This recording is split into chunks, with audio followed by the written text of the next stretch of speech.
आहे 5/11/23ची अव्यक्त बापदादांची अव्यक्त मुरली. रिवाइज डेट आहे 10/3/96. मुरलीचे शीर्षक आहे करणहार आणि करावनहार या स्मृतीने कर्मातीत स्थितीचा अनुभव. आज कल्याणकारी बाबा आपल्या साथी अर्थात सहकारी कल्याणकारी मुलांना पाहत आहेत. सर्व मुले अतिशय निष्ठेने प्रेमाने विश्व कल्याणाचे कार्य करण्यामध्ये मग्न आहेत. अशा साथीदारांना पाहून बापदादा सदैव वाह साथी बच्चे वाह हे गाणे गात राहतात. तुम्ही देखील सर्वजण वाह वाहचे गाणे गात राहताना. आज बापदादांनी चारही बाजूंच्या सेवेची गती पाहिली, त्याचसोबत स्वपुरुषार्थाच्या गतीला देखील पाहिले. तर सेवा आणि स्वपुरुषार्थ दोन्हीच्या गतीमध्ये काय पाहिले असेल तुम्ही जाणता का? सेवेची गती तीव्र आहे की स्वपुरुषार्थाची गती तीव्र आहे? काय आहे? दोन्हीचा बॅलन्स आहे? नाही आहे. तर विश्व परिवर्तनातील आत्म्यांना किंवा प्रकृतीला ब्लेसिंग अर्थात आशीर्वाद कधी मिळणार?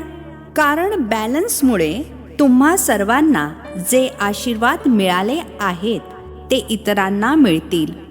मग फरक का? तुम्हाला काय म्हणतात? कर्मयोगी की फक्त योगी? कर्मयोगी आहात ना? पक्के आहे ना? तर सेवा देखील एक कर्म आहे ना? कर्मामध्ये येता बोलता किंवा दृष्टी देता, कोर्स करता, प्रदर्शनी समजावून सांगता, हे सर्व श्रेष्ठ कर्म अर्थात सेवा आहे. तर कर्मयोगी अर्थात कर्म करताना देखील योगाचा बॅलन्स. परंतु तुम्ही स्वतः सांगत आहात की बॅलन्स कमी होतो. याचे कारण काय? चांगल्या रीतीने जाणता देखील नवीन गोष्ट नाहीये, खूप जुनी गोष्ट आहे.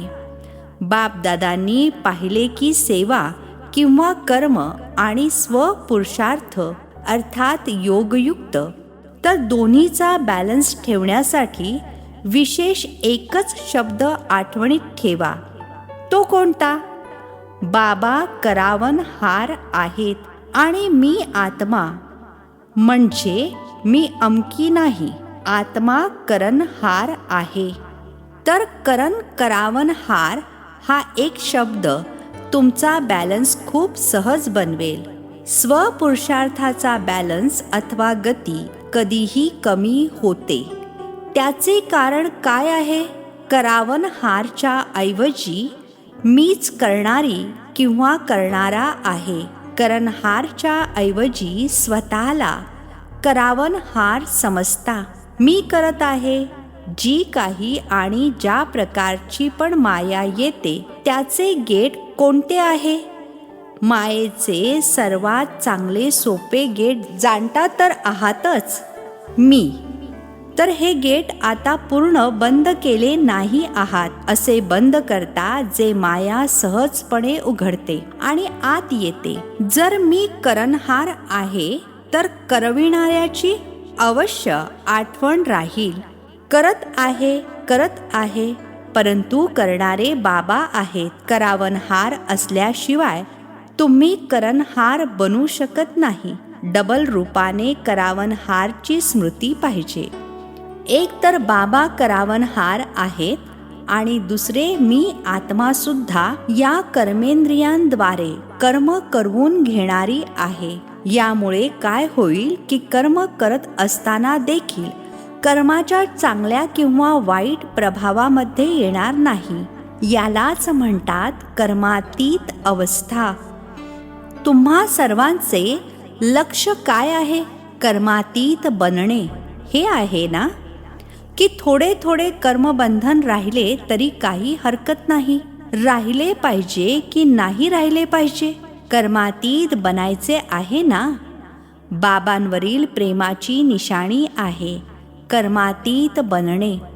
तर करावनहार होऊन कर्म करा. करवून घ्या. कर्मेंद्रियांनी तुमच्याकडून करवून घेऊ नये, परंतु तुम्ही कर्मेंद्रियांकडून करवून घ्या. एकदम स्वतःला न्यारे समजून कर्म करवून घ्या. हा कॉन्शियसनेस इमर्ज रूपामध्ये असावा, मर्ज रूपामध्ये नाही. मर्ज रूपामध्ये कधी करावनहारच्या ऐवजी कर्मेंद्रियांच्या अर्थात मनाच्या, बुद्धीच्या, संस्कारांच्या अधीन होतात. कारण काय आहे? मी करावनहार आत्मा आहे, मालक आहे, विशेष आत्मा, मास्टर सर्वशक्तिवान आत्मा आहे. ही स्मृती मालक असल्याची स्मृती देते. नाहीतर कधी मन तुम्हाला चालवते आणि कधी तुम्ही मनाला चालवता. म्हणून नेहमी नॅचरल मनमना भवची स्थिती राहत नाही. मी पूर्णतः वेगळी आहे आणि केवळ वेगळी नाही, परंतु मालक आहे. पित्याची आठवण करण्यामध्ये मी बालक आहे आणि मी आत्मा करविणारी आहे तर मालक आहे. आता या अभ्यासावर कमी अटेन्शन आहे. सेवेमध्ये खूप चांगले लागलेले आहात, परंतु लक्ष काय आहे? सेवाधारी बनण्याचे की कर्मातीत बनण्याचे, की दोन्ही सोबतच बनणार? हा अभ्यास पक्का आहे. आता लगेच थोड्या वेळासाठी हा अभ्यास करू शकता? वेगळे होऊ शकता की असे अटॅच झाले आहात जे डिटॅच होण्यासाठी वेळ पाहिजे? किती वेळामध्ये वेगळे होऊ शकता? 5 मिनिटे पाहिजेत, 1 मिनिट पाहिजे की 1 सेकंद पाहिजे? 1 सेकंदामध्ये होऊ शकता? पांडव 1 सेकंदामध्ये एकदम वेगळे होऊ शकता? आत्मा वेगळी मालक आणि कर्मेंद्रिया कर्मचारी वेगळे. हा अभ्यास जेव्हा पाहिजे तेव्हा झाला पाहिजे. अच्छा, आता लगेच 1 सेकंदामध्ये न्यारे आणि बाबांचे प्यारे बना. पॉवरफुल अभ्यास करा. बस मी आहेच न्यारी. ही कर्मेंद्रिये माझी साथी आहेत, कर्म करण्याकरिता साथी आहेत, परंतु मी न्यारी आणि प्यारी आहे. आता 1 सेकंदामध्ये हा अभ्यास पुन्हा एकदा करा. बाबांनी ड्रिल करवली. सोपे वाटते की कठीण आहे? सोपे आहे. तर संपूर्ण दिवसभरामध्ये कर्म करते वेळी ही स्मृती इमर्ज करा, तर कर्मातीत स्थितीचा अनुभव सहजच कराल. कारण सेवेला अर्थात कर्माला सोडू शकता का? सोडणार काय? करायचेच आहे. तपस्येमध्ये बसणे हे देखील कर्म तर आहे. तर कर्माशिवाय अथवा सेवेशिवाय तर राहू शकत नाही आणि राहायचे देखील नाही आहे. कारण वेळ कमी आहे आणि अजून खूप सेवा बाकी आहे. सेवेची रूपरेषा बदललेली आहे, परंतु अजूनही बऱ्याच आत्म्यांची तक्रार राहिलेली आहे. म्हणून सेवा आणि स्वपुरुषार्थ दोन्हीचा बॅलन्स ठेवा. असे नाही की सेवेमध्ये खूप बिझी होतो ना म्हणून स्वपुरुषार्थ कमी झाला. नाही, आणखीनच सेवेमध्ये स्वपुरुषार्थासाठीचे अटेन्शन जास्त पाहिजे. कारण सेवेमध्ये मायेला येण्याची मार्जिन अनेक प्रकारे असते. नाव असते सेवा, परंतु असतो स्वार्थ. स्वतःला पुढे न्यायचे आहे, परंतु नेताना बॅलन्सला विसरायचे नाही. कारण सेवेमध्येच स्वभाव संबंधांचा विस्तार असतो आणि माया चान्स सुद्धा घेते. थोडासा बॅलन्स कमी झाला आणि माया नवी नवी रूपे धारण करते. जुन्या रूपामध्ये येणार नाही. नवनवीन रूपामध्ये, नवनवीन परिस्थितीच्या रूपामध्ये, संपर्काच्या रूपामध्ये येते. तर सेवेला सोडून बापदादांनी जर वेगळे 1 महिना 15 दिवस बसवले तर कर्मातीत व्हाल. 1 महिना द्या, बस काहीही करू नका, बसून राहा, तपस्या करा, भोजन देखील एकदाच बनवा, बस. मग कर्मातीत बनाल? नाही बनणार का? जर बॅलन्सचा अभ्यास नसेल तर कितीही 1 महिना काय 2 महिने जरी बसलात तरीही मन बसणार नाही. शरीर बसेल आणि बसवायचे आहे मनाला, ना केवळ शरीराला. शरीरासोबत मनालाही बसवायचे आहे. बसा, बस.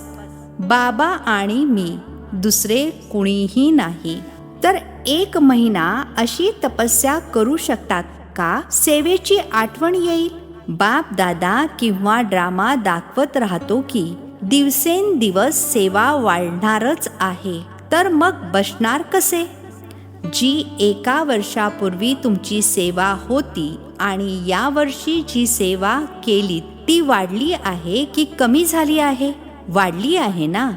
इच्छा नसताना देखील सेवेच्या बंधनामध्ये बांधले गेले आहात.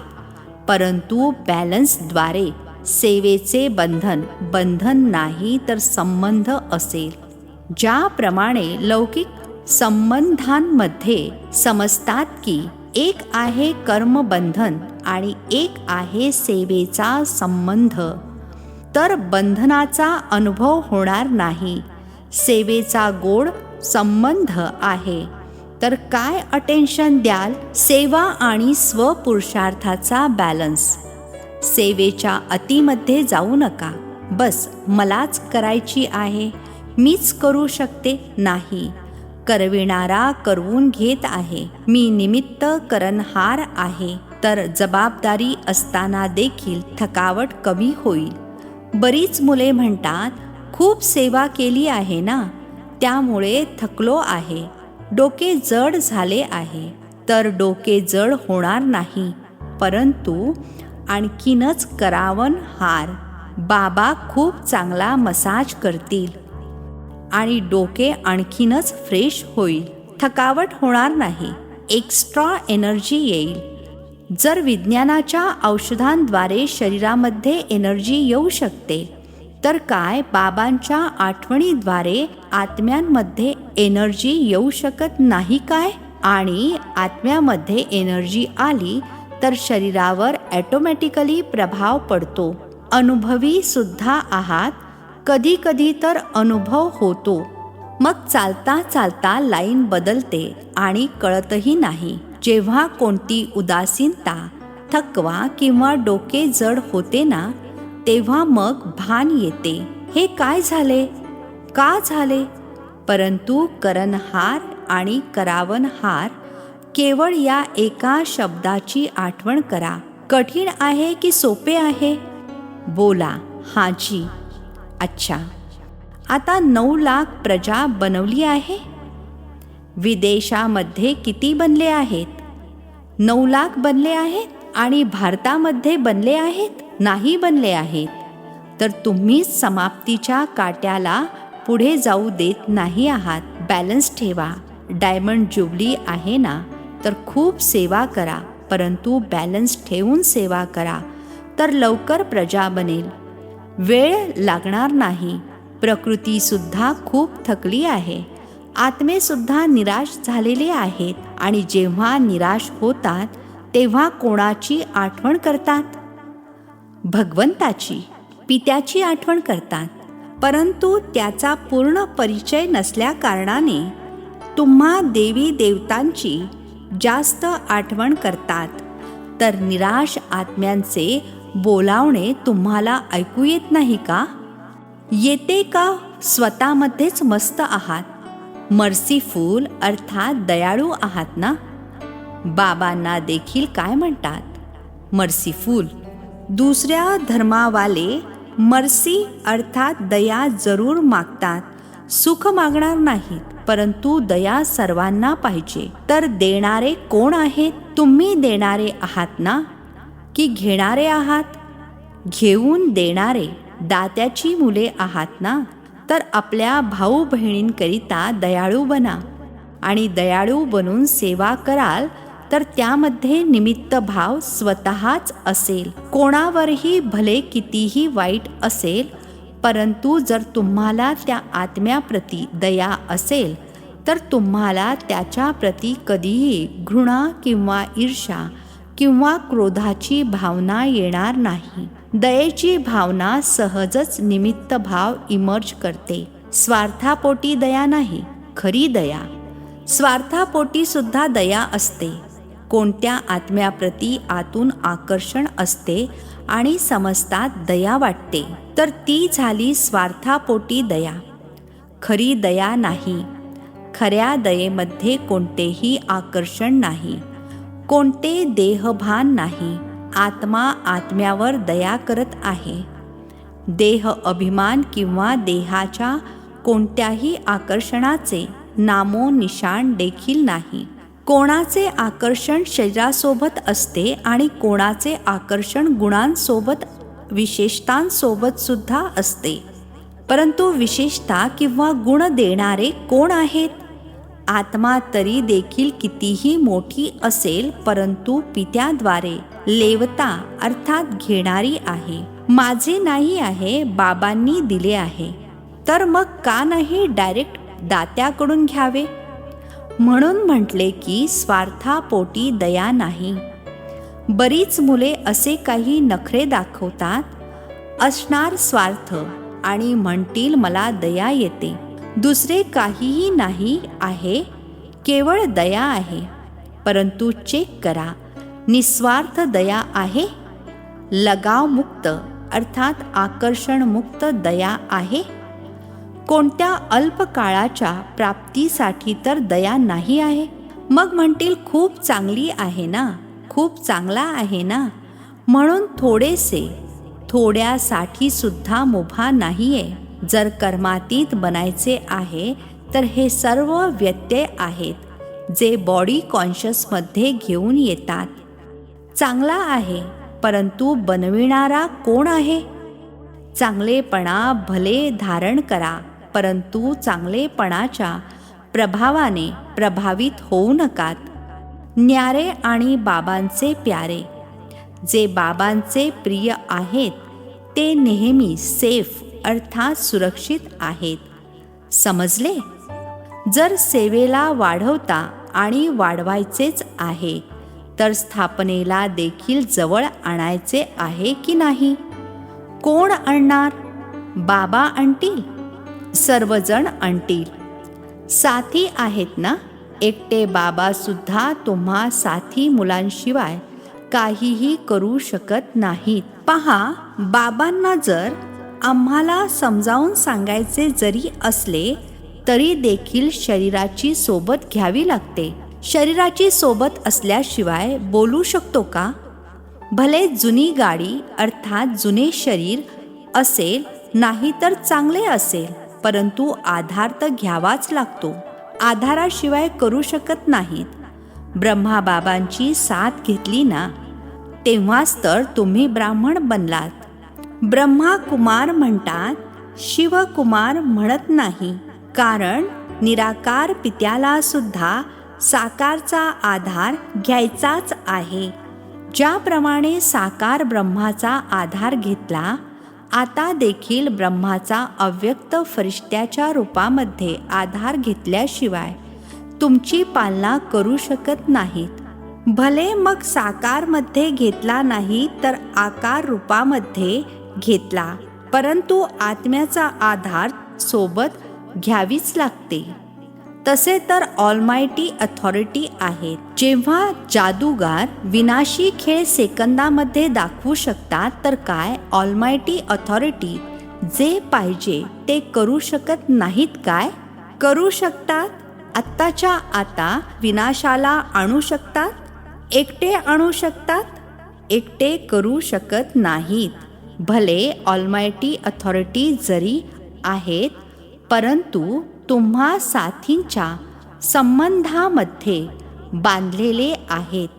तर बाबांचे तुमच्यावर किती प्रेम आहे. विनाश पाहिजे तर करू शकतात, परंतु करू शकत नाहीत. जादूची काठी फिरवू शकत नाहीत काय? परंतु बाबा म्हणतात की राज्य अधिकारी कोण बनणार? बाबा बनतील काय? तुम्ही बनणार. स्थापना तर करतील, विनाश सुद्धा करतील, परंतु राज्य कोण करणार? तुमच्याशिवाय काम होईल? म्हणून बाबांना तुम्हा सर्वांना कर्मातीत बनायचेच आहे ना, की बाबा जबरदस्ती बनवू देत? बाबांना बनवायचे आहे आणि तुम्हा सर्वांना बनायचेच आहे. हा आहे स्वीट ड्रामा. चांगला वाटतो आहे ना? की कधी कधी वैतागून जाता की हे काय आहे, हे बदलले पाहिजे असा विचार करता का? बाबा देखील म्हणतात, पूर्वनियोजित ड्रामा आहे, हा बदलू शकत नाही. रिपीट होणार आहे परंतु बदलू शकत नाही. ड्रामामध्ये या तुमच्या अंतिम जन्माला पॉवर्स अर्थात शक्ती प्राप्त आहेत. आहे ड्रामा, परंतु ड्रामामध्ये या श्रेष्ठ ब्राह्मण जन्मामध्ये बऱ्याच शक्ती मिळालेल्या आहेत. बाबांनी विल केले आहे म्हणून विल पॉवर आहे. तर कोणता शब्द लक्षात ठेवाल? करण करावन हार. पक्के की प्लेनमधून जाता जाता विसरायचे नाही. आता पुन्हा स्वतःला शरीराच्या बंधनापासून न्यारी कर्मातीत स्टेज. कर्म करत आहोत परंतु न्यारा, पाहत आहोत, बोलत आहोत परंतु न्यारे. मालक आणि बाबांद्वारे निमित्त आत्मा आहे. या स्मृतीमध्ये पुन्हा एकदा मनाला आणि बुद्धीला स्थित करा. ड्रिल केली. अच्छा, चोहो बाजूंच्या सदैव सेवेच्या उमंग उत्साहामध्ये राहणाऱ्या सेवाधारी आत्म्यांना, नेहमी स्वपुरुषार्थ आणि सेवा दोन्हीचा बॅलन्स ठेवणाऱ्या ब्लिसफुल आत्म्यांना, नेहमी निस्वार्थ दयाळू बनून सर्व आत्म्यांप्रती खरी दया करणाऱ्या विशेष आत्म्यांना, नेहमी सेकंदामध्ये स्वतःला कर्मबंधन किंवा अनेक रॉयल बंधनांपासून मुक्त करणाऱ्या तीव्र पुरुषार्थी आत्म्यांना बापदादांची प्रेमपूर्वक आठवण आणि नमस्ते. आम्हा आत्मिक मुलांचाही आत्मिक पित्यांना नमस्ते. आजचे वरदान आहे, आज्ञाधारक बनून बाबांच्या मदतीचा अथवा आशीर्वादांचा अनुभव करणारे सफलता मूर्त भव. आज्ञाधारक बनून बाबांच्या मदतीचा अथवा आशीर्वादांचा अनुभव करणारे सफलता मूर्त भव. स्पष्टीकरण आहे, बाबांची आज्ञा आहे, मुझ एक को याद करो. एक बाबाच संसार आहेत, त्यामुळे हृदयामध्ये बाबांव्यतिरिक्त इतर दुसरे काहीही नसावे. एक मत, एक बल, एक भरोसा. जिथे एक आहे तिथे प्रत्येक कार्यामध्ये सफलता आहे.